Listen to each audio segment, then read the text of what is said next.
So I had an enlarged liver, and the reason I found that out is because I was having gallbladder attacks.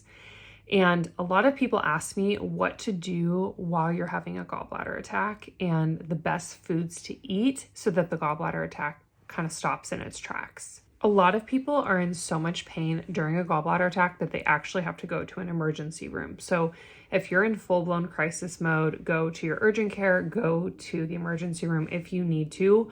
Mine have never been that bad. I've been super sick before. I legitimately didn't know it was a gallbladder attack, or I probably would have gone to an emergency room.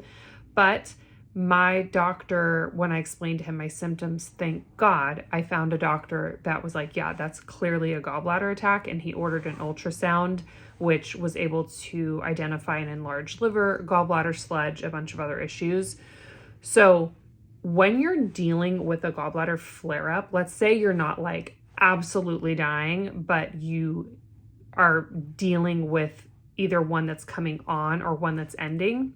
These are just 3 things that I would recommend you eat. Start with just being hydrated. Let's just start with water. Be hydrated, because when you are having an attack, it's going to dehydrate you, especially if you're in like the diarrhea stage where everything is just flushing through your body. So having maybe adding some salt, like some Himalayan pink salt to your water is going to be really good so that you're not losing salt as well.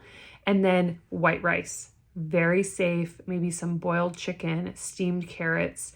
Very, very simple ingredients with 0 fat. Fat is going to be one of the things that triggers the gallbladder the most.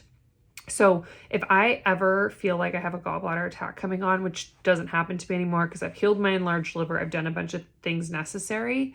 But if you feel like you have one coming on, don't eat fat. Just don't add butter to your rice. Don't do olive oil. Just don't, even if it's a healthy fat, just don't do it. Like when I felt like I had one coming on, I wouldn't even add walnuts to my smoothie that day. Maybe like when you're in crisis, right? So I have a bunch of videos on what you can do about managing the gallbladder health and just different things that I did personally that was suggested to me by a doctor. That's a separate video, but for right now, I'm just talking about managing like surviving a gallbladder attack, and just stay away from fat. I can't say that enough. I stopped drinking alcohol entirely, eating just very, very simple, bland foods that are going to be easy to digest are my favorite things to do, or at least used to do when I was dealing with it. But put all your questions in the comments, and I also have a gallbladder playlist so you can get more information there too. Make sure to like and follow because I post a lot of this content, and hopefully you found it helpful.